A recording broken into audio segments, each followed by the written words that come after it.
सबने किया होगा रदरफोर्ड स्कैटरिंग एक्सपेरिमेंट, पढ़ा हुआ है किसी ने थोड़ा बहुत? हेलो, आवाज आ रही है मेरी? Yes yes sir. यस तो Yes, रदरफोर्ड sir. एक्सपेरिमेंट में हम क्या करते थे कि एक, वेरी गुड, अच्छा पढ़ा हुआ है। तो यहाँ से हम कोई भी हमारे पास सोर्स होता था, हम बेसिकली हम क्या करते थे रदरफोर्ड एक्सपेरिमेंट में कि हम अल्फा पार्टिकल्स को फेंकते थे किसी एटम के अंदर, यानी किसी न्यूक्लियस के अंदर, किसी न्यूक्लियस के साथ उसका बिहेवियर चेक करते थे। अल्फा पार्टिकल्स को हम न्यूक्लियस के ऊपर स्ट्राइक करवा कर देखते थे, तो फिर देखते थे कि अल्फा पार्टिकल कैसे उनका मोशन रहता है। तो यही अल्फा पार्टिकल स्कैटरिंग था। देखते हैं अभी कैसे हुआ। देखो यहाँ से देखा, ये सोर्स है जहां से अल्फा पार्टिकल निकल रहे हैं, दिख रहा है सबको? Yes sir. तो यहाँ से अल्फा पार्टिकल निकले, यहाँ पर कोई भी एटम है जिसका न्यूक्लियस की बात कर रहे हैं, यहाँ पर जो एटम लिया है कौन सा लिया है? गोल्ड का, दिख रहा है? Yes gold Yes, foil, sir. तो ये गोल्ड फॉयल है, उसी के न्यूक्लियस के बारे में बात करेंगे। तो जब अल्फा पार्टिकल गए और गोल्ड फॉयल से टकराने के बाद हमने देखा कि क्या हुआ। पहली बात तो ये देखेंगे कि न्यूक्लियस टकराएगा भी सही या अल्फा पार्टिकल से, यानी अल्फा पार्टिकल न्यूक्लियस पे स्ट्राइक भी होंगे या नहीं हो। तो देखते हैं हमने क्या किया। देखो ये गोल्ड फॉयल है, ये गोल्ड वाला एटम है, तो क्या इसका सिर्फ गोल्ड की पूरी फॉयल है ना, इसके अंदर क्या एक ही एटम होगा? No, sir. बहुत सारे एटम्स होंगे। तो ये एटम्स मैंने ऐसे दिखा रहे थे, दिख रहे हैं सबको? Yes, sir. हाँ, तो और इसके बीच में जो पार्ट है उसको बोल रहा हूँ न्यूक्लियस। क्या बोल रहा हूँ? न्यूक्लियस। सबको दिख रहा है? ठीक है। तो मैंने क्या किया, अल्फा पार्टिकल न्यूक्लियस के बारे में जिसने बताया वो रदरफोर्ड से देखा, कैसे बताया था भी देखा। अल्फा पार्टिकल गए तो देखो कुछ अल्फा पार्टिकल जो उसकी स्ट्रेंथ बहुत कम, 0 point something, 0.15 approx alpha particle तो ऐसे हुए जो क्या किए, डेविएट हुए अपने पास। क्या 0.15, 0.14 ये क्या ज्यादा बड़ा नंबर है क्या?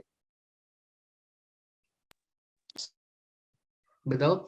0.15, 0.414%, क्या ये बहुत बड़ा नंबर है? No sir. No sir No, sir. 100% में से देखें तो ठीक है। इतने पार्टिकल्स तो डेविएट हुए, तो यानी बहुत कम पार्टिकल्स है जो डेविएट हुए, राइट? यस अभी सर। बात करते हैं Yes, डेविएट yes. क्यों होंगे, अभी बात करेंगे। बहुत सारे, मोस्ट ऑफ द जितने भी थे उनमें से लगभग 90% मान के चलो या 80% मान के चलो, वो अनडेविएटेड चले गए। क्या चले गए? Undeviated. अनडेविएटेड, मतलब वो कहीं से स्ट्राइक वगैरह नहीं हुए। ठीक है। अब ध्यान से देखना, यहां से अल्फा पार्टिकल आए, अल्फा पार्टिकल पे चार्ज क्या होता positive charge. Positive charge. Positive. है ना? अल्फा पार्टिकल को हीलियम वाला बोलते हैं ना, तो 2 टाइम्स पॉजिटिव। तो ये भी पॉजिटिव चार्ज पर है, 2 बोल दू चाहे। न्यूक्लियस पे क्या चार्ज होता है? Neutral. Neutral. बताओ। न्यूक्लियस के अंदर कौन कौन होता है? Proton and neutron. Proton and neutron. तो न्यूक्लियस पे चार्ज क्या होना चाहिए? पॉजिटिव। Positive charge. क्योंकि प्रोटॉन पे पॉजिटिव होता है, न्यूट्रॉन पे कोई चार्ज नहीं होता, तो ओवरऑल चार्ज क्या होना चाहिए? पॉजिटिव। तो अल्फा पार्टिकल भी पॉजिटिवली चार्ज है, न्यूक्लियस भी पॉजिटिवली चार्ज है। जब अल्फा पार्टिकल न्यूक्लियस के पास आने लगेंगे, आने लगेंगे, आने लगेंगे, पहली बात तो क्या पॉजिटिव और पॉजिटिव आपस में अट्रैक्ट होंगे कभी? No sir. No sir. Nature तो कैसा है? रिपल्शन का। Repulsion. नेचर है सर रिपल्शन का। तो सर जब अल्फा पार्टिकल न्यूक्लियस के पास आने लगेंगे, आने लगेंगे, तो वो एकदम से क्या होने लगेंगे, एक दूसरे से रिपेल होने लगेंगे। सब सही बात है। तो जैसे ही अल्फा पार्टिकल मेरा आया, ये न्यूक्लियस है, सपोज करो, यहाँ पे बना देता हूँ, ये न्यूक्लियस है। यहाँ से मेरा अल्फा पार्टिकल आया आया आया आया, तो पहली बात तो ये आ क्यों रहा है पास? क्योंकि मैंने जो फेंका है, जिस सोर्स से फेंका है, उससे बहुत स्पीड से फेंका अल्फा पार्टिकल्स को, है ना। वैसे तो इसका नेचर है कि ये इसको अपोज करना चाहिए, लेकिन मैंने बहुत स्पीड से पीछे से धक्का लगाकर फेंका है, तो कुछ ना कुछ तो आगे जाएंगे ना अल्फा पार्टिकल्स, क्योंकि मैंने पीछे से क्या दे रखी है, बहुत ज्यादा Force. फोर्स दे रखी है या स्पीड दे रखी है, ऐसे बोलो। तो यहाँ से अल्फा पार्टिकल आए, इन पे भी पॉजिटिव चार्ज, इस पे भी पॉजिटिव चार्ज। पहली बार तो यहाँ से ये डेविएट हो जाएगा। क्यों हो जाएगा सर? ये पॉजिटिव और ये पॉजिटिव एक दूसरे को क्या करेंगे? रिपेल। Repel. तो ये ऐसे डेविएट हो जाएगा, दिख रहा है सबको? Yes sir. हाँ? Yes Yes, sir. sir. और बहुत सारे तो हमने देखे कि ऐसे चले गए बिल्कुल अनडेविएटेड ऐसे, समझ रहे हो? अनडेविएटेड चले गए इसका मतलब उनको न्यूक्लियस का रिपल्शन फील ही नहीं हुआ, राइट? भाई अगर Yes, न्यूक्लियस का रिपल्शन फील होता तो वो अपने पाथ से थोड़ा डेविएट हो जाते, जैसे ये वाला पार्टिकल हुआ अल्फा, है ना? इसका मतलब क्या हुआ कि बहुत सारे अल्फा पार्टिकल बिना डेविएशन के चले गए, मतलब उनको न्यूक्लियस का रिपल्शन फील नहीं हुआ। इसको इससे हम क्या बात बता सकते हैं? बहुत सारा स्पेस खाली है. Most of the हाँ space in atom is empty. हाँ, तो यानी बहुत सारा एटम का सरफेस क्या है, खाली है। अगर उनको न्यूक्लियस का फील नहीं हुआ तो मैं इसको ऐसे बोल सकता हूँ कि न्यूक्लियस जो है एटम में, वो यानी पॉजिटिव चार्ज जो कंसंट्रेटेड है एटम में, वो एक छोटी सी जगह पर कंसंट्रेटेड है, बाकी सारा स्पेस क्या है, Empty. empty. इसलिए most of the particle undeviated चले गए। अब जो डेविएट हुए उनकी वैल्यू तो वैसे ही बहुत कम है, राइट? बहुत कम है, Yes, तो वो बहुत पास पास से आए होंगे जो डेविएट हुए होंगे, राइट? समझ में आ रहा है? लेकिन Yes. yes, sir. यहाँ तक तो समझ आएगा। 0.00125%, उससे भी छोटा, 0.15 से भी छोटा, इतनी परसेंटेज का अल्फा पार्टिकल क्या थे, स्ट्राइक क्या हुए थे, बैक हुए थे। इसका मतलब ऐसा समझ लो 1000 में एक अल्फा पार्टिकल क्या हुआ था, वापिस आ गया था। जैसे अगर ये गया ना अल्फा पार्टिकल फेंका, ये थोड़े टाइम बाद उसी लाइन पर क्या आ गया, वापिस आ गया। ये ऐसे गया और ऐसे वापिस आ गया, स्ट्राइक बैक हो गया। इसका मतलब अगर मैं दीवार पे कोई बॉल मार रहा हूँ और वो दीवार से टकराकर वापिस आ रही है, ऐसा अल्फा पार्टिकल के साथ हुआ। लेकिन वो ऐसा 1000 में से एक, हजारों लाखों में से एक अल्फा पार्टिकल के साथ ऐसा हुआ। इसका मतलब समझते हो? उसे टकरा कर वापिस आ गए वो. टकराकर वापिस क्या आ सकता है भाई? मैं यहाँ से अगर सपोज करो मैं यहाँ से कागज फेंकूं, है ना, यहाँ से, चलो सब ऐसे सपोज करो मैंने ये पेन फेंका, ये पेन दिख रहा है सबको? Yes, sir. Yes, sir. Yes, sir. Yes, sir. फेंका, Sir. यहाँ पर एक कागज का मैंने कुछ खड़ा कर रखा है, ठीक है, कागज का कोई प्लेटफॉर्म है। ये पेन फेंका, क्या ये पेन उस कागज से टकरा कर वापिस आएगा क्या? No, या sir. उस No, कागज sir. को चीर कर निकल जाएगा? कागज को चीर कर निकल जाएगा. तो ये वापिस कब आ सकता है टकरा कर? अगर कुछ हार्ड चीज हो. कोई हार्ड चीज हो, यानी जो इससे भारी हो, राइट? Yes, sir. है ना, तभी Yes, sir. वापिस आएगा ना। तो यानी जो न्यूक्लियस का साइज है, यानी जो न्यूक्लियस का मास है, वो क्या है, बहुत ज्यादा है. ज्यादा. हैवी। किसके मुकाबले पे? Alpha. Alpha alpha particle. Particle के. यानी वो बोला कि पहली वाली चीज तो हमें ये बता रही थी कि सर न्यूक्लियस बहुत छोटी सी जगह पर कंसेंट्रेटेड है, लेकिन सर जहां पर वो कंसेंट्रेटेड है ना, वहां पर उसका सारा का सारा मास कंसेंट्रेटेड है, तभी तो अल्फा पार्टिकल टकरा कर वापिस आ गया। समझ में आया? Yes, Yes, Yes, sir. sir. Yes, sir. अब टकराया या नहीं, या ऐसे ही वापिस आ गया, अभी बात करते हैं। यहाँ पर हमने बोला था सर न्यूक्लियस है,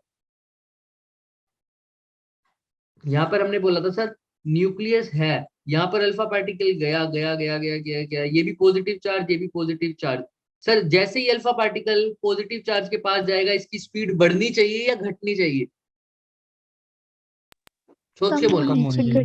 क्यों सर? दोनों कैसे हैं, पॉजिटिवली चार्ज Opposite है। nature. जैसे जैसे वो आगे जाएगा उसकी स्पीड क्या होती जाएगी, कम. कम Decrease. होती जाएगी. घटती जाएगी। कम. तो यहाँ पर मैक्सिमम थी, यहाँ कम कम कम कम कम कम, धीरे धीरे होते होते एक पॉइंट ऐसा आएगा जब इतनी रिपल्शन रहेगी, ये रुक जाएगा यहाँ पर, right? Yes, sir. Yes, Yes, sir. sir. खत्म हो जाएगी। तो अब ये वाला अल्फा, ये वाला न्यूक्लियस इसको रिपल्शन करने लग जाएगा और ये वापस से आ जाएगा अपनी लाइन पर, राइट? ऐसा ही होगा। Yes, sir. तो Yes, बोलते sir. हैं स्ट्राइक बैक। ऐसे आया तो याद रखना, वो उससे टकराया नहीं है, उसकी रिपल्शन के कारण यहाँ तक गया और वापिस आ गया। समझ में आ रहा है? Yes, sir. तो ये Yes, कौन से sir. पॉइंट तक गया अल्फा पार्टिकल? देखो यहाँ से गया गया गया, इसकी स्पीड कम हुई हुई हुई, यहाँ पर आके इसकी स्पीड क्या हो गई, Zero. Zero. जीरो। Zero. दूसरे पॉइंट पे A A point. point. Speed zero होगी, उसके बाद ये रिपेल होके वापस आ गया। तो ये सबसे सबसे पास अल्फा पार्टिकल न्यूक्लियस के कितना, कौन से पॉइंट पे है? A A point point. पे. A point. तो इसी ए पॉइंट से न्यूक्लियस के डिस्टेंस तक को बोलूंगा, ए पॉइंट से डिस्टेंस न्यूक्लियस का क्या है, उस डिस्टेंस को बोलता हूँ, क्योंकि सबसे पास यही है ना, तो इसको बोलता हूँ distance of Closest closest. approach. Closest approach. समझ में आ रहा है कि alpha Yes, particle sir. Nucleus के बिल्कुल पास कब, अल्फा पार्टिकल न्यूक्लियस के बिल्कुल पास कब था, ये समझ में आता है सबको? Yes, sir. किसी Yes, को कोई sir. doubt? Yes, sir. कोई भी डाउट किसी को? चले आगे। Yes, sir. Yes, sir. Yes, sir. ये हो गया डिस्टेंस ऑफ क्लोजेस्ट अप्रोच। इसी को मैं लिखता हूँ आर नोट से। किससे लिखता हूँ? R naught. R अब एक naught. बात बताओ, अभी हमने बात की सर, आप ही ने बताया ना कि जब alpha particle distance of closest approach यानी ए पॉइंट पर उसकी वेलोसिटी कितनी थी? Sir, 0. 0. Zero. तो यहाँ पर उसकी वेलोसिटी होगी 0, यानी जब शुरुआत हुई थी अल्फा पार्टिकल की तो इसके पास सिर्फ क्या थी? काइनेटिक एनर्जी थी। धीरे धीरे उसकी वेलोसिटी कम हो रही है तो ए पॉइंट पर आके उसकी वेलोसिटी 0, तो काइनेटिक एनर्जी क्या हो जाएगी?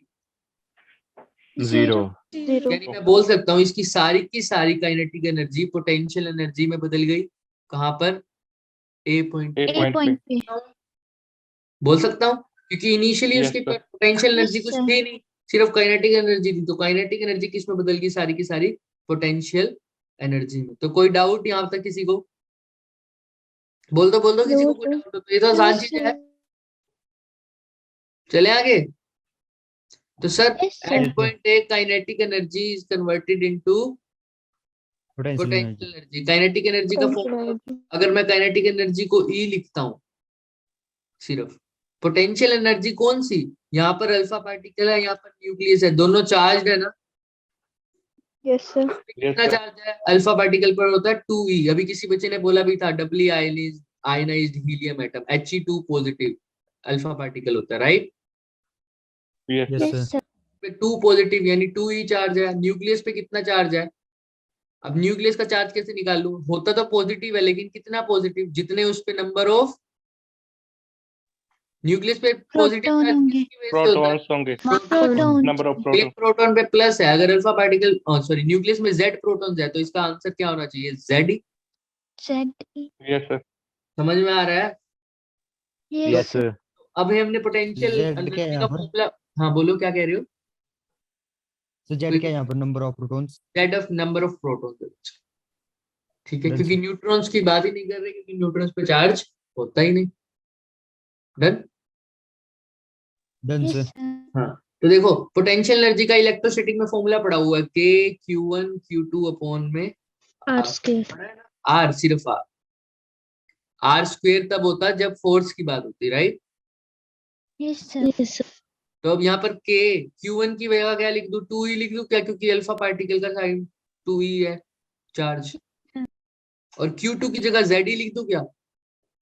Yes, sir. क्योंकि न्यूक्लियस का चार्ज Z ही है, अपॉन में R, इनके बीच का डिस्टेंस। कौन से पॉइंट की बात कर रहा हूँ? R ए naught. पॉइंट। ए पॉइंट पे डिस्टेंस क्या था? Distance of closest R approach. naught. R naught. ठीक है, R naught. सबको दिक्कत नहीं है किसी को भी? No, sir. तो ये No, जो sir. काइनेटिक एनर्जी थी पोटेंशियल एनर्जी में बदल गई। पोटेंशियल एनर्जी तो यही है, इसको मैं रीअरेंज करके लिख दूं तो लिख दूंगा 2kZe² अपॉन में R naught. कोई दिक्कत क्या किसी को? यहाँ पर E क्या है याद रखना? काइनेटिक एनर्जी, यानी हाफ mv², वो वाली। ठीक है, ठीक है। कोई डाउट यहाँ तक किसी को? ये फॉर्मूला कैसे आया सबको पता चल गया? मैंने सिर्फ काइनेटिक sir. एनर्जी को किसके इक्वेट किया? पोटेंशियल एनर्जी को। ये तो पोटेंशियल एनर्जी का ही फॉर्मूला है sir, K Q1 Q2 upon में R। तो बस Q1 और Q2 की वैल्यू पुट करिए।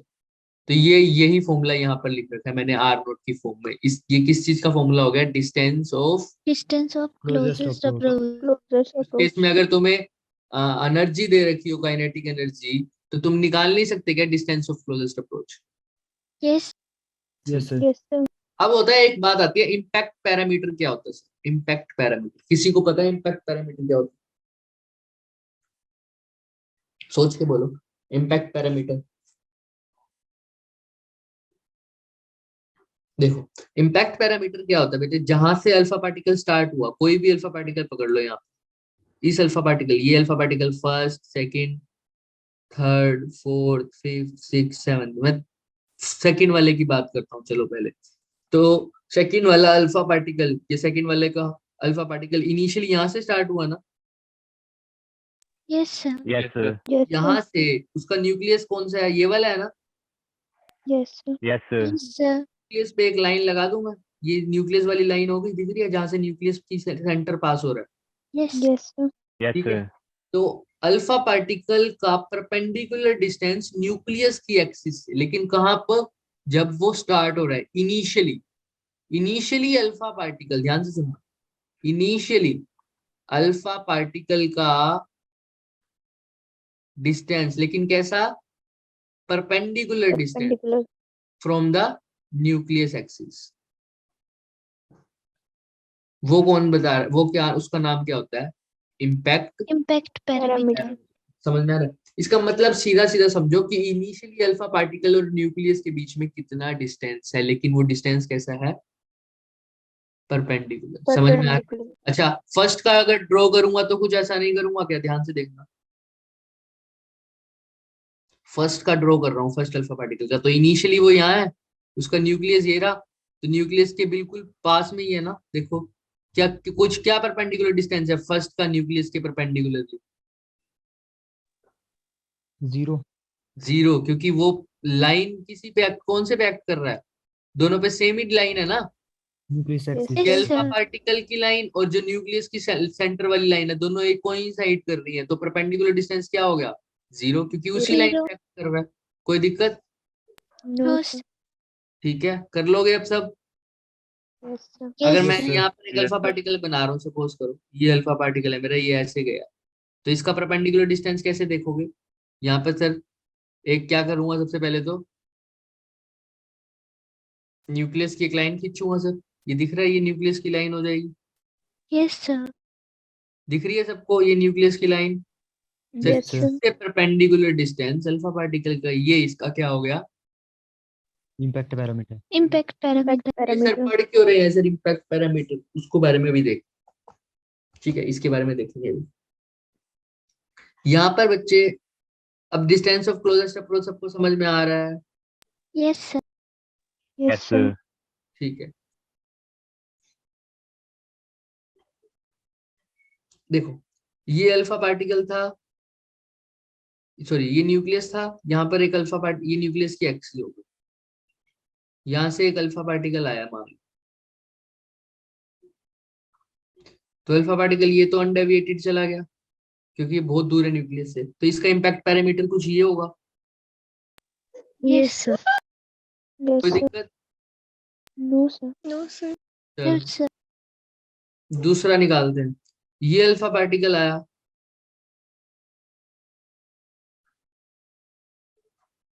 अब इस अल्फा पार्टिकल का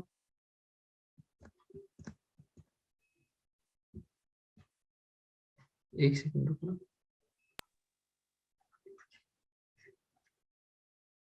Sir, yellow मत use करो. वो वही वही कर रहा था चेंज, ये दिखता नहीं ना। Yes, sir. Yes, sir. Yes, sir. तो देखो यहाँ अल्फा पार्टिकल आया, अच्छा अब यहाँ से एक अल्फा पार्टिकल और आया, ठीक है, यहाँ से एक अल्फा पार्टिकल और आया, इसका इम्पैक्ट पैरामीटर ये होगा। Yes. Yes, sir. अब ये थोड़ा सा डेविएट होना स्टार्ट हो जाएगा, राइट, ऐसे होगा क्योंकि अभी अल्फा न्यूक्लियस के पास आ गया। अगर मैं तीसरा अल्फा पार्टिकल और बनाऊं, ये तीसरा अल्फा पार्टिकल आया मेरा, मान लो ये, मैं तो ना थोड़ा सा दूर दूर बना रहा हूँ ताकि तुम्हें दिख जाए, ये इसका इम्पैक्ट पैरामीटर हो गया, ये जाएगा तो ये और डेविएट होएगा या कम डेविएट होएगा बताओ, Sir, all ज़्यादा होगा. Eight होगा. क्योंकि न्यूक्लियस से ज्यादा पास है, राइट। Yes. Yes, sir. एक बात बताओ, किसका इम्पैक्ट पैरामीटर बड़ा है, फर्स्ट का, सेकंड का या थर्ड का? Third का. Third का. थर्ड का इम्पैक्ट पैरामीटर, मतलब बड़े होने का सेंस बताओ, मतलब बड़ा होने का मतलब समझ रहे हो कि डिस्टेंस ज्यादा किसका है, फर्स्ट का, सेकंड का या थर्ड का? first का. First का. First. फर्स्ट का ना, फर्स्ट ज्यादा दूर है, बी की वैल्यू Yes, फर्स्ट sir. के लिए ज्यादा है, इम्पैक्ट पैरामीटर उसका ज्यादा है, वो ज्यादा दूर है, तो उसकी डेविएशन कम है या ज्यादा है? कम है. कम है. डेविएशन कम है, ठीक है। सेकंड का बी फर्स्ट से कम है तो इसकी डेविएशन ज्यादा है। थर्ड का जो बी है यानी इम्पैक्ट पैरामीटर, उसकी वैल्यू सबसे कम है, Yes, sir. उसकी Yes, sir. डेविएशन देखो सबसे ज्यादा. ज़्यादा है. ज्यादा है। तो मैं ये बात बोल सकता हूँ कि जितना ज्यादा मेरा इम्पैक्ट पैरामीटर उतनी कम Deviation. Deviation. Deviation. समझ में आ रही है ये बात? भाई जितना दूर होगा अल्फा पार्टिकल न्यूक्लियस से परपेंडिकुलरली, वहां पे सीधा जाकर वो कैसे जाएगा, उतना ही कम डेविएट होगा, है ना। जितना पास होगा उतना ज्यादा डेविएशन होगा। Clear? Yes, sir. Yes, Yes, sir. sir. Clear? तो इम्पैक्ट पैरामीटर Yes, समझ sir. में आया, डिस्टेंस ऑफ क्लोजेस्ट अप्रोच समझ में आया, डिस्टेंस ऑफ क्लोजेस्ट अप्रोच का फॉर्मूला समझ में आया। Yes, sir. Yes, Yes, sir. ये बच्चे ये एक फॉर्मूला है ना जो तुम्हें दिमाग में रखना है, इसका डेरिवेशन सिलेबस में नहीं है, पर इसको कैसे याद रखोगे, ये है number of alpha particles scattered at an any angle theta. हमने देखा ना भाई, अल्फा पार्टिकल स्कैटर हुए थे, इसमें देखा था Yes, sir. Yes, alpha sir. Particle scatter हुए थे। तो मान लो ये अल्फा पार्टिकल गया गया गया, ये स्कैटर्ड हो गया कितने एंगल पर, सपोज करो 60 डिग्री एंगल। तो क्या 60 डिग्री पर एक ही डेविएशन, एक ही अल्फा पार्टिकल हुआ, हमें क्या पता कितने हुए होंगे। तो ये निकालने के लिए हमें कैसे पता चला कि 0.115 या 0.14% अल्फा पार्टिकल डेविएट हुए हैं, तो हमने कैलकुलेशन करके निकाला हुआ ये, Yes, है ना। sir. Yes. उसी कैलकुलेशन का वो पीछे जो फॉर्मूला था, अगर मान लो थीटा की वैल्यू 60 डिग्री पर देखना है कि अल्फा पार्टिकल कितने स्कैटर्ड हुए, तो मैं यहाँ पर थीटा की वैल्यू क्या लिख दूंगा, 60 degree. 30 लिखना हो तो थीटा की वैल्यू क्या लिख दूंगा, 30। यहाँ पर z तुम्हें पता ही है, नंबर ऑफ प्रोटॉन्स तो हो सकता है, लेकिन यहाँ पर z क्या है, सेम बात है, एटॉमिक नंबर क्या है, Atomic number. किसका, Atomic number. जिस जिस न्यूक्लियस पर अल्फा पार्टिकल को स्ट्राइक किया है, तो किस पर किया है, गोल्ड फॉयल पे ना, Yes, Yes, sir. sir. Atomic number हो जाएगा। ई तुम्हें पता ही है, अभी बताया, ई क्या है, काइनेटिक एनर्जी। Kinetic energy. कोई दिक्कत किसी को इस फॉर्मूले में, No, sir. No, No, sir. कर sir. लेंगे। देखना इस क्वेश्चंस कैसे आएंगे ये बताएं। ये आ गया question, in the Rutherford scattering experiment the number of alpha Previous particles. slide. हाँ क्या कह रहे हो हेमराज? The previous पिछली- slide. ये लो ये लो, Yes, sir. अभी इसी पर वापस आएंगे, इसी स्लाइड। Done, sir. तो वो बोल रहा है in the Rutherford scattering experiment the number of alpha particles scattered at an angle theta is equal to 60 degrees 36 per minute. तो यानी मैं ऐसे यहाँ बोल दूं कि थीटा की वैल्यू 60 ले रखी है, तो नंबर ऑफ अल्फा पार्टिकल की वैल्यू क्या आई, 36, राइट। Yes. चलो अब देखो क्या बोल रहे हैं, the number of alpha particle per minute scattered at angle 90 degrees पर निकालो। अज्यूम करो बाकी सारी कंडीशन क्या है, आइडेंटिकल। तो तुमने कितने डिग्री पर निकालना है,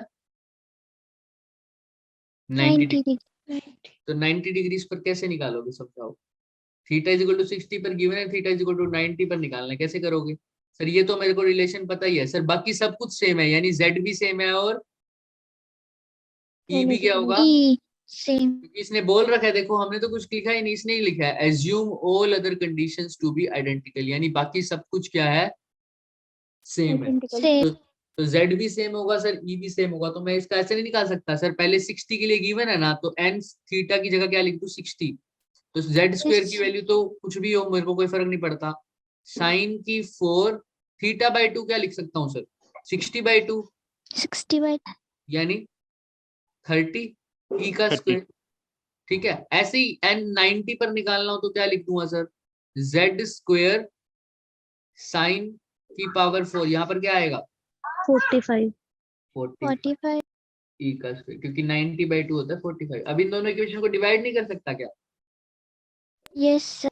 कर दो बच्चों, z स्क्वायर से z स्क्वायर कट जाएगा, e स्क्वायर से e स्क्वायर कट जाएगा, तो n at 60 divided by n at 90 इसके इक्वल आ जाएगा 1 अपॉन साइन की पावर 4 30, और ये क्या हो जाएगा 1 अपॉन था तो ऊपर चला जाएगा, ये साइन की पावर 4 40। 45. किसी को डाउट यहाँ तक? No, देख लो, sir. आ जाएगा सबको। भाई n at 60 की वैल्यू तो मेरे को गिवन है, कितनी है 36 पर 36. मिनट, तो यहाँ पर n इसको किसके इक्वल लिख दूं, 36 डिवाइडेड बाय n at 90। अब यहाँ से n at 90 नहीं निकाल सकता क्या, साइन 45 है यहाँ पर, तो इसको कैसे निकालोगे, तो मैं ऐसे लिख रहा हूँ देखना, 36 by n is equal to sine 45 divided by sine की पावर 4 30। कोई डाउट बोलो, जहां तक आया हूं मैं तो No, कोई डाउट, मैंने बस रीअरेंज किया इक्वेशन को, मैंने दोनों इक्वेशंस को क्या किया भाई, n की वैल्यू पुट, थीटा की वैल्यू पुट करके दोनों इक्वेशन को क्या कर दिया, क्या किया Divide. तो डिवाइड कर दिया तो ये आ गया। डिवाइड तो अब यहाँ से करके देखो तो कैसे करोगे, साइन 45 कितना होता है, 1/√2 होता है या नहीं होता। Yes, sir. यस इसको 4 बार नहीं लिख सकता क्या इसको, भाई साइन स्क्वायर थीटा का मतलब क्या होता है, sine theta multiply by, Sin theta. तो साइन की 4 को 4 बार लिख दो, तो यहाँ पर कैसे लिख सकता हूँ मैं बताओ, 1/√2 मल्टीप्लाई 1/√2, भाई साइन स्क्वायर थीटा और साइन थीटा का होल स्क्वायर दोनों सेम बात है या नहीं है। Yes sir. लेकिन Yes, sir. ये सेम बात नहीं होती, समझ रहे हो ना, यहाँ पर थीटा का स्क्वायर है सिर्फ, तो यहाँ पे नहीं बोल रहा मैं ये चीज बोल रहा हूँ, ये तीनों तो सेम ही है, तो यहाँ पर मैं Yes, sir. 1/√2 की पावर 4 नहीं लिख सकता क्या सीधा। यस सर यहाँ पर साइन 30 क्या होता है, 1/2 1/2। कर नहीं सकते क्या, करो फटाफट यस सर। और देखो इनमें से कौन सा आंसर आ रहा है।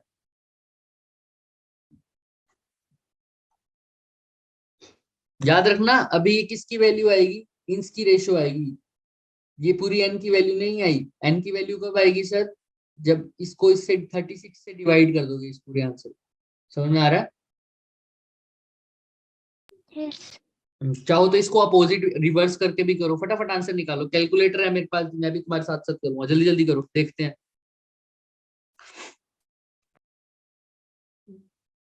हो गया,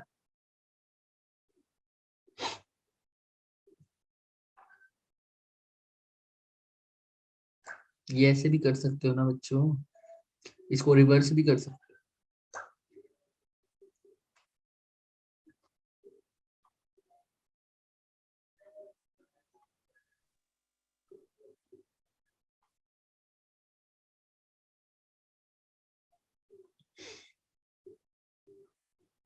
ऑप्शंस क्या क्या है? D option sir, option 9 check करते हैं क्या आ रहा है इसका आंसर, 9, चेक करें, यस सर 9 है। चेक करते हैं मेरी पीडीएफ में। सर 9 आ रहा है। सबका 9 आ रहा है क्या, फिर तो 9 ही आना चाहिए, देखते हैं और कोई भी है जिसका 9 आ रहा है।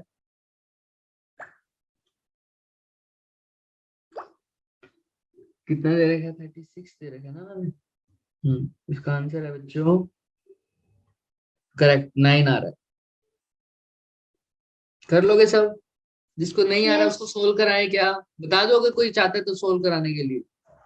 Yes sir. चलो देखो फिर 36/n, बच्चे ये था ना 36/n, ये किसके इक्वल गिवन है, बताना मुझे, किसने यस बोला था, तो फटाफट बताओ किस मतलब किसके इक्वल था ये, 1/√2 power 4 पावर 4 डिवाइडेड बाय क्या था, 1/2 1/2 1/2 की पावर 4 डिवाइड बाय लिखो ना, डिवाइडेड बाय 1/2 की पावर 4. 4 यही था क्या। Yes, yes sir. इसको उल्टा भी तो कर सकता हूँ ना, n/36 लिख दूं और इसको लिख दूं 1/2 ऊपर और नीचे क्या लिख दूं, बोलो नीचे क्या लिख दूं, ऐसे नहीं लिख सकता क्या, यस मैंने रेसिप्रोकल कर दिया, क्या कर दिया, रेसिप्रोकल मतलब उल्टा कर दिया, यहाँ से भी उल्टा कर दिया, यहाँ से भी उल्टा हो जाएगा, यहाँ पे पहले 1/√2 था, अब क्या हो जाएगा 1/2, इसको ऐसे नहीं लिख सकता क्या आप सीधा 1/2 और यहाँ पर 1/2 की पावर 4 डिवाइडेड बाय 1/√2 की पावर 4, कोई डाउट है, हैंड रेस करो जिसको डाउट है, नहीं है तो n/36 को ऐसे नहीं लिख सकता सीधा 1/2 डिवाइडेड बाय 1/√2 की पावर होल 4, बोलो जिसको डाउट हो तो, किसी को इसमें डाउट है हैंड रेस करो भाई, नो सर। सोल्व करो तो कैसे करोगे देखो, n/36 1/2 का तो सर 1/2 है ही सर, ये 1/√2 का कैसे करूंगा, 1/ यहाँ पे ऐसे लिख दूं क्या,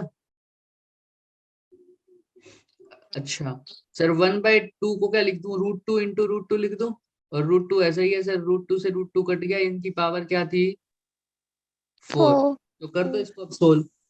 1/√2 मल्टीप्लाई 1/√2 मल्टीप्लाई 1/√2 मल्टीप्लाई 1/√2, पावर 4 थी ना, तो यस ये हो सर जाएगा 1/2, ये भी 1/2, 1/2 इंटू 1/2 क्या हो जाएगा 1/, 4 तो n/36। अब निकाल लो आंसर, तो n इज इक्वल टू 36/, कोई दिक्कत, मैंने एक एक स्टेप बता दिया, यस बस सर तुमने कुछ नहीं करना, इसको क्या करना है डिवाइड करके, इसकी जब इसकी भी पावर 4 है, इसकी भी पावर 4 है, तो मैं सीधा डिवाइड करके होल टू द पावर 4 नहीं लिख सकता क्या, यही किया मैंने। यस और इसको पहले सोल्व कर दिया, फिर पावर 4 को सोल्व किया। किसी को कोई डाउट, जिसको डाउट था वो समझ में आ गया अब कैसे किया, एक एक स्टेप हो गया अब तो। Yes, sir. Yes, sir.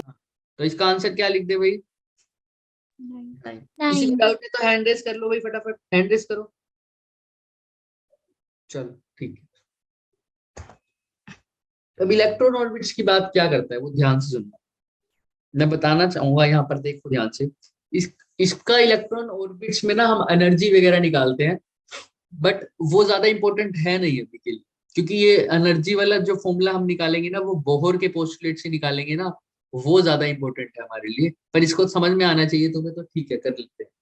भाई तुम्हें पता है जब इलेक्ट्रॉन ऑर्बिट करता है, न्यूक्लियस के अराउंड करता है ना, सर्कुलर ऑर्बिट में, यस सर तो अगर मैं इसका क्या निकालना चाहूँ काइनेटिक एनर्जी और पोटेंशियल एनर्जी, तो मैं कैसे निकाल सकता हूँ। पहले तो मुझे काइनेटिक एनर्जी का फॉर्मूला पता होना चाहिए, क्या होती है sir, half mv। B square. Sir अब इलेक्ट्रॉन जो है सर रोटेट कर रहा है, सर v की वैल्यू कैसे निकालूंगा सर, सोचने की बात है सर, कैसे निकालेंगे v की वैल्यू। ये फॉर्मूला देख रहा है, देखो मैंने आंसर भी बता रहा हूँ तुम्हें, ये फॉर्मूला आएगा आंसर में, कैसे आएगा आप देखो, ये दिख रहा है काइनेटिक एनर्जी, ये 2 फॉर्मूले हम कर चुके हैं, तीसरा फॉर्मूला हमारा ये है। काइनेटिक एनर्जी का फॉर्मूला पता है हाफ mv² सबको, Yes, sir.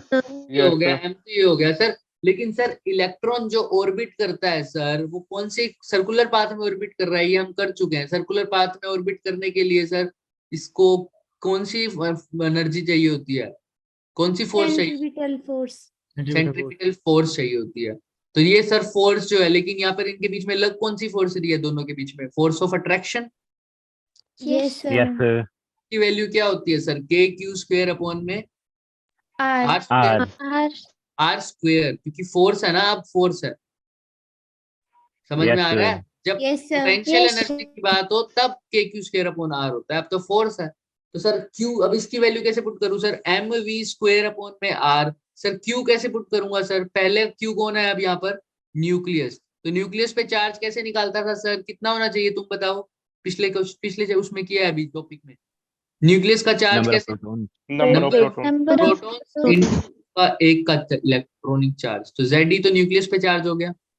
Yes Yes, sir. Yes, sir. अब दूसरा पार्टिकल कौन है, इलेक्ट्रॉन इलेक्ट्रॉन। इलेक्ट्रॉन पे चार्ज क्या है बच्चे, E Yes. अपॉन में इनके बीच का डिस्टेंस हो गया R का स्क्वायर, Square. एक R से एक R कट गया क्या, Yes, sir. Yes, sir. Yes, sir. mv² की वैल्यू ये आ गई, लेकिन काइनेटिक एनर्जी का फॉर्मूला क्या होता है, Half MB Half square. mv square. तो दोनों को किससे डिवाइड मल्टीप्लाई कर दूं, Half से. Half. Half. कोई दिक्कत, No, sir. No, sir. कर दो फिर। तो सर हाफ mv² का फॉर्मूला क्या आ जाएगा सर, हाफ k की वैल्यू तुम्हें पता ही है 1/4 पाई 4 pi epsilon naught. Epsilon naught. Ze² upon में R. r। तो ये देखो फॉर्मूला क्या आ जाएगा, 1/8 पाई एप्सिलॉन नॉट r Ze²। कोई दिक्कत, तो सीधा No, लिखो sir. काइनेटिक एनर्जी को Ze² अपॉन में 8 पाई एप्सिलॉन नॉट, आर तो यही तो फॉर्मूला है, देखो दिख रहा है। सर एक बार फिर से बता दो। हाँ बिल्कुल बताते हैं, देखो ये फॉर्मूला इतना इंपॉर्टेंट नहीं है, लेकिन तुम्हें ना कई बार ना ये वाले कंसेप्ट यूज होते हैं जब तुम सर्कुलर ऑर्बिट में करते हो, तुम हमेशा चार्ज पार्टिकल्स की जो फोर्स है और उसको सेंट्रीपिटल फोर्स के इक्वल रखते हो, इसके लिए इसकी डेरिवेशन करा रहा हूँ मैं सिर्फ। mv² बाय, देखो जो ये सर्कुलर पाथ में घूम रहा है तो mv² बाय r फोर्स लग रही होगी, लेकिन अभी के लिए हमारे पास जो फोर्स लग रही है वो कौन सी लग रही है, इलेक्ट्रोस्टैटिक फोर्स।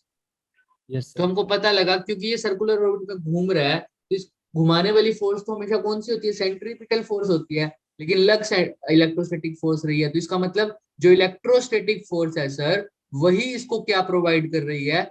Centripetal force. तो इलेक्ट्रोस्टैटिक फोर्स का फॉर्मूला होता है kq²/r², और इसका सेंट्रीपिटल फोर्स का होता है mv²/r।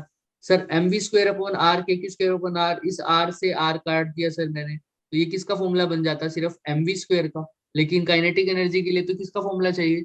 Half m v half square. तो दोनों की जगह क्या पुट कर दिया? दोनों को किससे मल्टीप्लाई कर दिया? दोनों साइड हाफ हाफ से।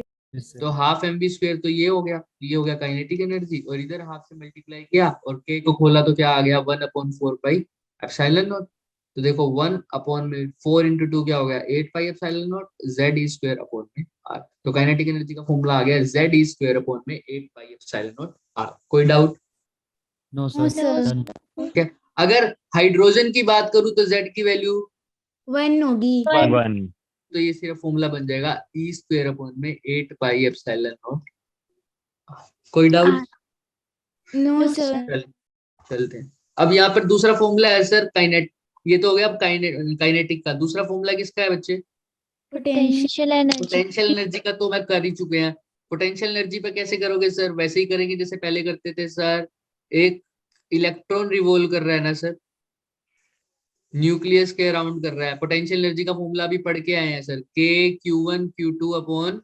आर। R k क्या है? 1/4 पाई एप्सिलॉन नॉट। q1 क्या है? ze। q2 क्या है सर? इलेक्ट्रॉन है। इलेक्ट्रॉन पे चार्ज नेगेटिव ई होता है, लेकिन हम ई लिख नहीं रहे हैं अभी, मैं मैग्नीट्यूड बता रहा हूँ, क्योंकि आर इनके बीच का डिस्टेंस। तो फॉर्मूला क्या बन जाएगा? z(e²/4 pi epsilon naught r). z1 हो जाएगा हाइड्रोजन के लिए, तो फॉर्मूला क्या रह जाएगा? e²/4 pi epsilon naught r. कोई डाउट? यहाँ पर नेगेटिव लगाते हैं, है ना? क्योंकि हम क्यों लगा रहे हैं नेगेटिव? क्योंकि ये अट्रैक्ट हो रहा है। क्या हो रहा है?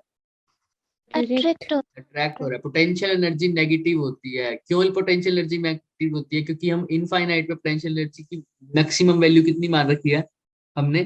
0। तो मैक्सिमम वैल्यू 0 मान रखी है, तो इससे जितनी भी कम वैल्यूज होंगी सबकी वैल्यूज क्या होगी? नेगेटिव। और कोई लोग ऐसा कहते हैं क्योंकि इलेक्ट्रॉन पे चार्ज नेगेटिव है, तो यहाँ पर क्या लिख देते हैं हम? Negative sign. Negative. That is. कोई दिक्कत? No no sir. सर। चले। Yes sir. तो ये 4 फॉर्मूले हैं समरी में। ये पहला किसका था हमारे पास? कितने number of alpha particles scattered हुए? याद आया सबको? इसका हमने भी न्यूमेरिकल किया है। थीटा की वैल्यू 60 थी और उस पे दे रखा था तुमने, किस पे निकालना था थीटा की वैल्यू? 90 पे। 90 पे निकालना था। निकाल दिया था। आंसर भी क्या आया था? 9। ठीक है। आर नोट की वैल्यू क्या थी? डिस्टेंस ऑफ, क्या बोलते हैं इसको? Closest approach. Closest approach. तो इसको फॉर्मूला क्या था? 2kz e²/e। यहाँ पर क्या थी? kinetic kinetic energy. एनर्जी। कोई डाउट नहीं? No sir. ए यहाँ पर काइनेटिक एनर्जी ही है, ठीक है, जो ई है, लेकिन उसका फॉर्मूला बता दिया हम सीधा, e²/8 pi epsilon naught are. समझ में आ रहा है? जब डिस्टेंस ऑफ क्लोजेस्ट अप्रोच की बात ना हो तब भी तो कुछ ना कुछ काइनेटिक एनर्जी होती है ना? Yes sir. Yes sir. Distance तब उस केस में ये है। यहाँ पर r distance of closest approach नहीं है। समझ में आ रहा है? Yes sir. नहीं है तो मैं बोल दूं r is not equal to r. ठीक है, यहाँ पर है। कोई डाउट? देखो स्वयं सेम फॉर्मूला बन जाएगा। सर तो वो आर नॉट और ही नीचे आर है ना, हाँ ये आर है बिल्कुल। तो वे दोनों ही डिफरेंट हुए ना। क्या डिफरेंट हुए दोनों? R naught and r. बिल्कुल, मैं बता रहा हूँ कि तुम आर को आर नॉट वाला, मतलब इसको डिस्टेंस ऑफ क्लोजेस्ट अप्रोच मत बोल देना। ओके ये सर। डिस्टेंस है किसी भी टाइम पर, ठीक है? Yes, तो sir. काइनेटिक एनर्जी ये निकलेगी। इसको कंफ्यूज ना हो तो इसको हटा ही देते हैं। पता नहीं क्या हो जाता है बार, कोई बात नहीं, हम बाद में हटा। ये आ गया, ये लाइन हटा दो, ये बस याद रखना डिस्टेंस ऑफ क्लोजेस्ट अप्रोच नहीं है यहाँ। तो 4 फॉर्मूले हो गए, चारों में किसी को कोई डाउट? आगे चले। Yes sir. Yes sir. ये क्वेश्चन है बच्चे, करो। इसमें डिस्टेंस ऑफ क्लोजेस्ट अप्रोच के बारे में बात हुई है. When an alpha particle of mass m moving with the velocity v bombards on a heavy nucleus of charge ze, its distance of closest approach. Kinetic बच्चे, काइनेटिक एनर्जी किसकी निकालोगे बताओ भाई? अभी बताता हूँ. ये वाला क्वेश्चन देख लो सभी, मैं उसको पीछे वाला क्वेश्चन एक्सप्लेन करता हूँ. यहाँ पर किसकी बात हो रही थी? अल्फा पार्टिकल की बात हो रही थी बच्चे, ऊपर वाले क्वेश्चन में. जब डिस्टेंस, जब भी हाँ, एक बार क्वेश्चन दिखाता हूँ बच्चे, एक सेकंड ये चीज बता दूं. जिसको ये डाउट है कि सर ये दोनों काइनेटिक एनर्जी एक ही कैसे है, एक ही कैसे नहीं है, पहली बात तो, सबसे पहली बात यही मैं बता रहा हूँ, एक ही नहीं है. ये किसकी बात हो रही थी? डिस्टेंस ऑफ क्लोजेस्ट अप्रोच किसकी निकाल रहे थे हम? Alpha particle. Alpha particle. तो ये काइनेटिक एनर्जी भी किसकी बात करेगी? Alpha alpha particle. Alpha particle. पर हम किसकी बात कर रहे थे इस फॉर्मूले में? हाइड्रोजन. मतलब हाइड्रोजन के अराउंड, मतलब न्यूक्लियस के अराउंड कौन घूम रहा था? इलेक्ट्रॉन. घूम रहा था ना. तो ये किसकी काइनेटिक एनर्जी होगी? इलेक्ट्रॉन. इलेक्ट्रॉन. तो याद रखना इस बात को, दोनों सेम नहीं है. जो भी ये पूछ रहे हैं जिसको कंफ्यूजन है, ये किसकी है? अल्फा पार्टिकल की.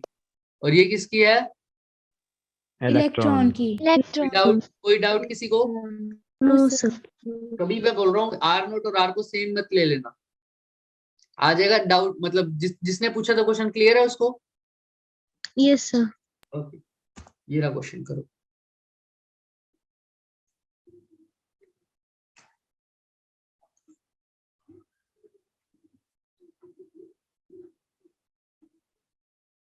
इलेक्ट्रॉन के लिए क्लोजेस्ट अप्रोच निकालनी हो तो कैसे निकालोगे? मतलब उसका भी वही है कि इलेक्ट्रॉन कब होगा न्यूक्लियस के सबसे क्लोज, लेकिन वो उस फॉर्म में बात नहीं करते. जो फर्स्ट शेल में होगा तभी इलेक्ट्रॉन सबसे ज्यादा क्लोज होगा न्यूक्लियस के, राइट?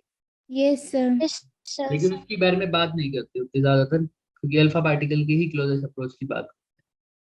उसको स्पेशल नाम बोलते हैं. जब इलेक्ट्रॉन फर्स्ट न्यूक्लियस पे होता है तो उस रेडियस का नाम आ जाता है बोहर्स रेडियस बोलते हैं उसको. वो हम बोहर्स पोस्टुलेट में पढ़े.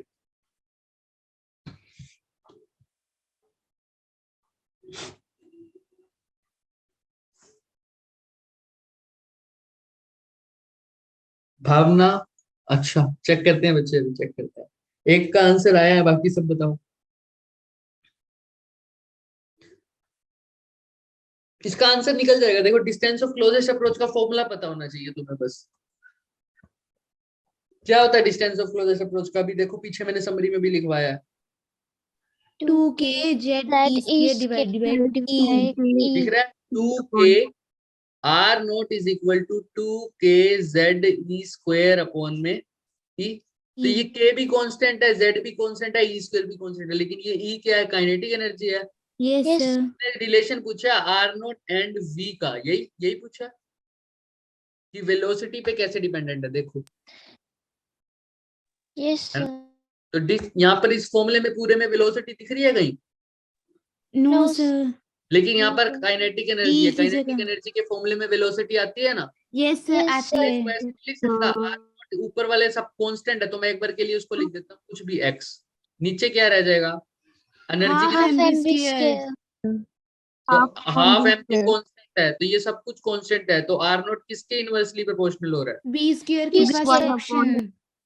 आ रहा है आंसर क्या? First yes option. सर. बस फिर हो जाएगा. क्लियर है बच्चे? Yes yes sir. Sir. Yes sir. Bhavna आपको भी क्लियर है? Yes sir. हाँ ठीक है, ठीक है. तो अगला चलते हैं, अब स्टार्ट करते हैं. अच्छा एक बात, चलो इस अगले में आ ही जाएगा वो अगले पार्ट में. ये बताओ मुझे, ये डायग्राम बता रहा है कि भाई 4 अल्फा पार्टिकल हैं, ठीक है? ये न्यूक्लियस के पास से गए हैं. ये डॉटेड फिगर जो दिख रही है ये न्यूक्लियस है, ये न्यूक्लियस है. सर बताओ इनमें से कौन सा अल्फा पार्टिकल की ट्रैजेक्टरी पॉसिबल नहीं है? कैसे अल्फा पार्टिकल नहीं जा सकता? फर्स्ट वाला मोशन सही नहीं है, सेकंड वाला, थर्ड वाला या फोर्थ? So fourth in तो फोर्थ वाला. फोर्थ. 1 and 4. रीजन दो, रीजन दो. पॉजिटिव पॉजिटिव रिपेल करते हैं अट्रैक्ट कर रहा है सर रिपल्सिव होगा तो नीचे की तरफ जाएगा। फर्स्ट वाला सीधा जाएगा। सबको समझ में आ गया कि पॉसिबल नहीं है, क्योंकि सर यहाँ पर ये डेविएट होने चाहिए, तो डेविएट तो हो ही रहे हैं ना सर। अच्छा, Yes, फर्स्ट sir. वाला क्यों पॉसिबल नहीं है? कि सर ये सर, एम्प्टी क्योंकि स्पेस सिर्फ वो सीधा जाना चाहिए। इम्पैक्ट पैरामीटर ज्यादा है 2 के कंपैरिजन में, और वो 2 से ज्यादा डेविएट। देखो डेविएशन किस में ज्यादा है, तुम्हें कैसे पता चल रहा है बताओ? सर एंगल से सर। एंगल कैसे मेजर किया एंगल। तुमने? ये वाला एंगल और एक ये वाला एंगल, यहाँ से देखो ना एंगल, तो कौन ज्यादा डेविएट हो रहा है बताओ? सेकंड वाला सेकंड वाला फर्स्ट वाला तो कम ही होना चाहिए, क्योंकि उसका इम्पैक्ट पैरामीटर क्या है, ज्यादा है। दूर है। ज्यादा है। मतलब दूर है तो उसका डेविएशन कम है, तो कम ही है ना। Yes sir. Yes, sir. तो सिर्फ क्या आंसर आना चाहिए? फोर्थ। ऑप्शन दिख ए। रहा है?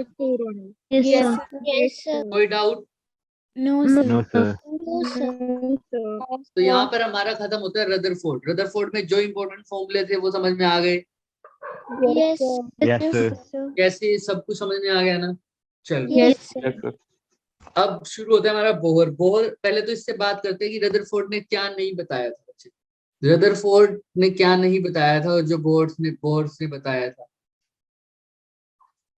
रदरफोर्ड ने ना सिंपल बात कर दी थी न्यूक्लियस की, है ना। तो रदरफोर्ड क्या बोलते थे कि इलेक्ट्रॉन जो है, इलेक्ट्रॉन कहाँ घूमता है कैसे, कुछ नहीं बताया था। इलेक्ट्रॉन कहीं भी घूम सकता है। उन्होंने कहा था इलेक्ट्रॉन किसी भी ऑर्बिट में ऑर्बिट में घूम सकता है। कंटिन्यूअसली घूमेगा। कैसा घूमेगा? कॉन्टिन्यूसली। Continuous. कंटिन्यूअसली घूमेगा, किसी भी ऑर्बिट में जाकर घूम सकता है। मतलब उनके जो कहने का मतलब था ना, उससे जो भी कंक्लूजन निकलता था ये निकलता था। ये क्लासिक कंसेप्ट बोलते हैं इसको। सर अगर ऐसा घूमता है तो एक ना बच्चे मैक्सवेल साइंटिस्ट हुए थे, नाम तो सबने पढ़ा होगा, मैक्सवेल्स इक्वेशन। Yes sir. उन्होंने Yes, ना sir. एक बात बोली थी। उन्होंने बोला था बच्चे, जो एक्सेलरेटेड चार्ज होता है ना, क्या होता है Accelerated charge. वो हमेशा क्या छोड़ता है? रेडिएशन। Radiation. रेडिएशन। तो अब जो इलेक्ट्रॉन का मोशन होता है सर्कुलर ऑर्बिट में, उनकी डायरेक्शन कंटिन्यूअसली चेंज हो जाती है, राइट। Yes. यस तो सर। इसका जो मोशन होता है वो कैसा होता है? एक्सेलरेटेड, क्योंकि एक्सेलरेशन मैग्नीट्यूड प्लस डायरेक्शन दोनों होता है ना। Yes Yes. सर। तो अगर वेलोसिटी की मैग्नीट्यूड चेंज हो रही है तो भी एक्सेलरेशन होती है, अगर डायरेक्शन चेंज हो सिर्फ तो भी क्या होगी? Acceleration. तो सर पाथ की डायरेक्शन तो हमेशा चेंज हो रही है वेलोसिटी की, तो ये इलेक्ट्रॉन का जो मोशन है ऑर्बिट में वो एक्सेलरेटेड मोशन है। तो इलेक्ट्रॉन्स को भी क्या छोड़नी चाहिए? Radiation. छोड़ेंगे या एनर्जी छोड़ेंगे। तो भाई इनके पास जो एनर्जी, ये रिवॉल्व करते करते एनर्जी छोड़ रहे हैं, तो इनकी एनर्जी धीरे धीरे क्या हो रही है? कम हो रही है। पहले इलेक्ट्रॉन मान लो यहाँ था और न्यूक्लियस मेरा यहाँ है मान लो, तो इलेक्ट्रॉन घूम रहा है तो उसने रेडिएशन छोड़ी तो इसकी एनर्जी कम हो गई, तो ये थोड़ा सा छोटे पास आ जाएगा न्यूक्लियस, क्योंकि इसकी एनर्जी क्या हो गई है अब। कम कम होगी। होगी। उसके बाद थोड़ा सा और पास आ जाएगा, इसकी एनर्जी और कम और कम और कम, तो पाथ कुछ ऐसा हो जाएगा, ऐसे आके दिख रहा है spiral. Yes, sir. Yes sir. ये न्यूक्लियस के अंदर गिर जाएगा। एक टाइम ऐसा आएगा ये न्यूक्लियस के अंदर अंदर गिर जाए। लेकिन क्या एक्चुअल में ऐसा होता है? No no sir. अगर सर। ऐसा होता तो एटम एग्जिस्ट ही ना करता। Yes, atom sir. एग्जिस्ट ना करता तो हमारे आसपास सारी चीजें एटम से मिलकर बनी हुई है, तो कोई चीज एग्जिस्ट ना करती, हमारा वर्ड ही एग्जिस्ट ना करता। लेकिन हमारा Yes. वर्ड तो एग्जिस्ट कर रहा है, तो इसका मतलब ये वाली बात गलत है, राइट, जो रदरफोर्ड ने यस बोला। सर। Yes sir. ये स्टेबिलिटी के बारे में भी नहीं बता पाए थे अच्छे से इलेक्ट्रॉन, मतलब उसकी एटम की, और इलेक्ट्रॉन की मोशन के बारे में बता पाए थे। ये बोलते थे इलेक्ट्रॉन एनर्जी कंटिन्यूसली रिलीज करता है। तो स्टेबिलिटी सबसे इंपॉर्टेंट कंसेप्ट है इनका, समझ में आ रहा है? Yes Yes. Sir. Yes sir. अभी ये बात कैसे खत्म हुई? रेडिएशन वाली सब वाली बोहर जी ने बताया। बोहर ने क्या बोला सुनो। बोहर के ना 3 पोस्टुलेट, जो मतलब पोस्टुलेट हम 3 में ज्यादातर डिवाइड कर देते हैं इसको। क्या है ध्यान से देखो। पहली बात तो बताता है, जो बताता है स्टेशनरी स्टेट। क्या बोलता है? स्टेशनरी। दूसरी बात बताता है स्टेबल ऑर्बिट्स। क्या बताते हैं? Stable. ऑर्बिट्स। और तीसरी बात बताते हैं कि एनर्जी चेंज। क्या बताते हैं? Energy change. Energy. तो पहला बता रहा है सर कि स्टेशनरी स्टेट। स्टेशनरी स्टेट क्या होते हैं? बोर कहते हैं कि एटम की ना एक स्टेबल स्टेट होती है स्पेशल, जहां पर वो एटम एग्जिस्ट करता है, जहां पर एटम एग्जिस्ट करता एग्जिस्ट कर है ना, और उसकी जो एनर्जी होगी उस स्टेट में वो डेफिनेट होगी। क्या होगी? सबसे इंपॉर्टेंट बात, डेफिनेट होगी। जैसे रदरफोर्ड ने इसके बारे में कुछ नहीं बताया था। रदरफोर्ड कहते हैं कुछ भी एनर्जी हो सकती है, ये नहीं है कि कुछ डेफिनेशन हो, डेफिनेट एनर्जी होनी चाहिए। जैसे बोर तो कहते हैं या तो 1 हो, 2 हो, 3 हो, 4 हो, ऐसा कुछ हो। बोर रदरफोर्ड कहते थे कुछ भी हो सकती थी, 1.1, 1.12, 1.13। लेकिन बोहर क्या कह रहे हैं, इनकी एनर्जी कैसी होनी चाहिए? Integral multiple. इंटीग्रल मल्टीपल वाली बात अभी करेंगे, अभी करेंगे, है ना। लेकिन अभी के लिए हम क्या कह रहे हैं कि इनकी एनर्जी कैसे होनी चाहिए?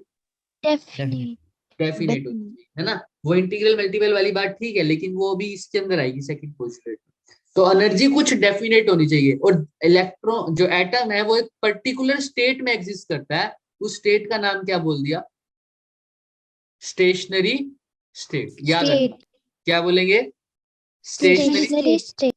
उसकी कुछ डेफिनेट एनर्जी होती है। तो फर्स्ट पोस्टुलेट कहता है कि एटम जो है वो एक पर्टिकुलर स्टेट में एग्जिस्ट करता है, जिसको मैं बोलता हूँ स्टेशनरी स्टेट। समझ में आ रहा है सबको?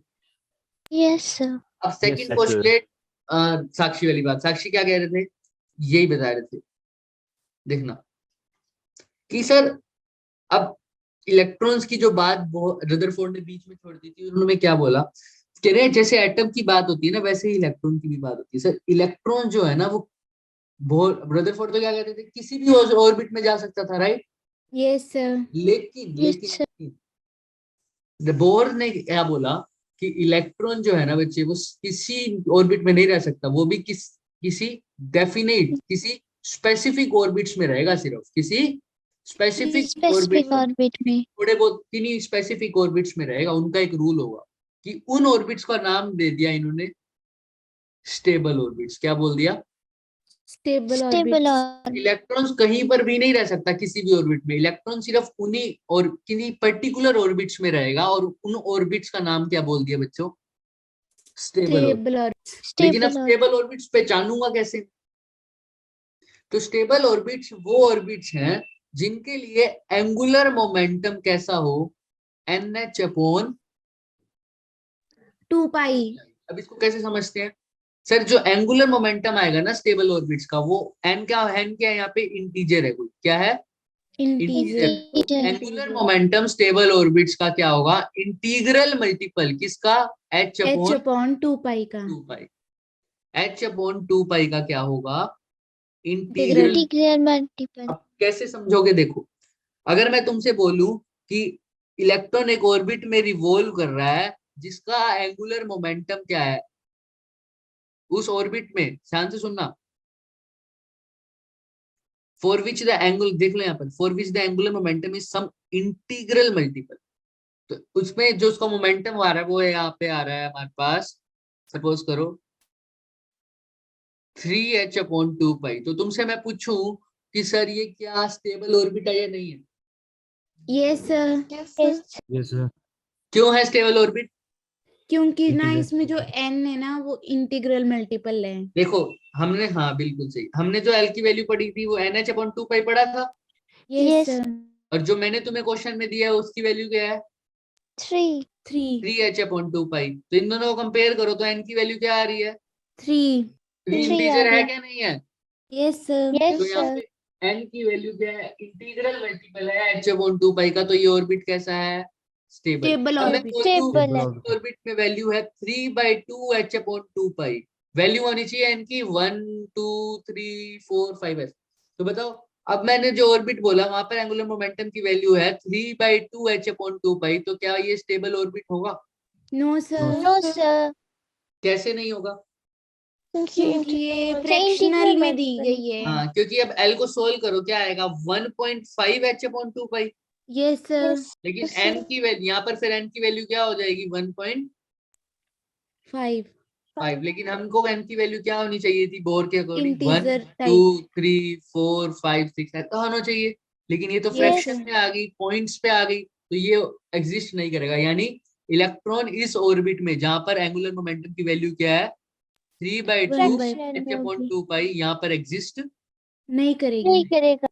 रदरफोर्ड कहते थे कर सकता था, लेकिन इलेक्ट्रॉन क्या, मतलब बोहर क्या कह रहे हैं यहाँ पर? एग्जिस्ट नहीं करेगा।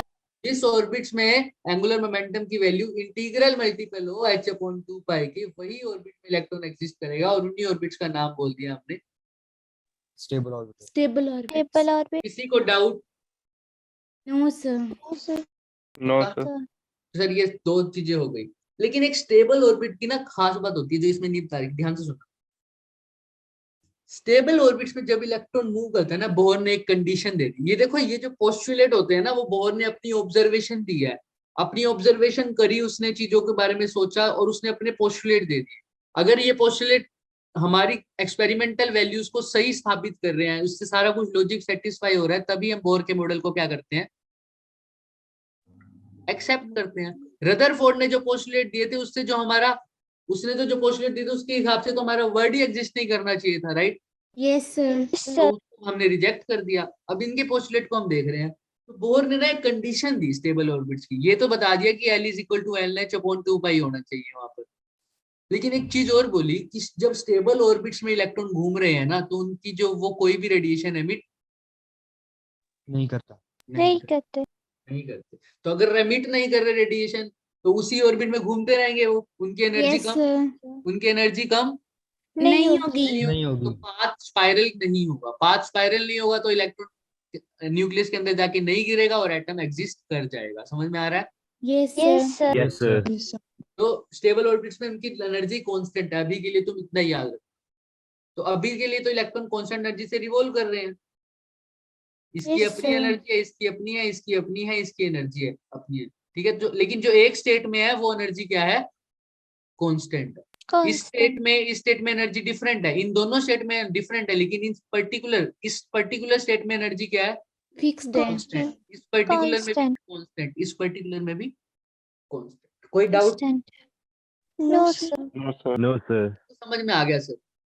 ये वाली बात अभी करेंगे इलेक्ट्रॉन की, ठीक है। चल, स्टेबल ऑर्बिट समझ में आ गया। अब अभी तो हमने बोला सर, जिस ऑर्बिट में इलेक्ट्रॉन घूम रहा है सर, उसकी एनर्जी क्या है, कांस्टेंट है सर, फिक्स्ड है। तो सर लेकिन क्या फिर एनर्जी, ये थर्ड पोस्टुलेट तो अभी आपने बताया एनर्जी चेंज के बारे में बताता है, राइट? Yes sir. ये बताता था स्टेबल ऑर्बिट्स के बारे में, और ये बताता था स्टेशनरी स्टेट के बारे में। चलो अब बात करते हैं ये एनर्जी चेंज क्या बोल रहे हो।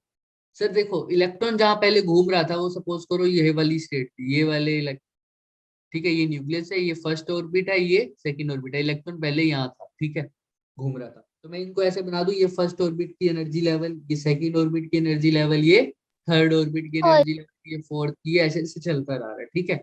ये फर्स्ट है, ये सेकंड है, ये थर्ड है, ये फोर्थ है। सपोज करो ये फर्स्ट इलेक्ट्रॉन मेरा फर्स्ट स्टेट में है अभी, तो यहाँ पर होगा कहीं, समझ ले, ठीक है। इसको ऐसे इमेजिन करो, एनर्जी स्टेट थोड़ी सी डिफरेंट होती है, लेकिन यहाँ से तुम्हें इमेजिन हो जाएगा। तो इलेक्ट्रॉन मेरा यहाँ है, ठीक है। अभी इस पर्टिकुलर स्टेट में, इस पर्टिकुलर ऑर्बिट में, तो इसकी एनर्जी क्या है, फिक्स्ड है, कांस्टेंट है या फिक्स्ड है, ठीक है। तो सर ये तो एनर्जी, लेकिन अगर मैंने बाहर से कुछ एनर्जी दे दी, क्या दे दी इस इलेक्ट्रॉन को, एनर्जी।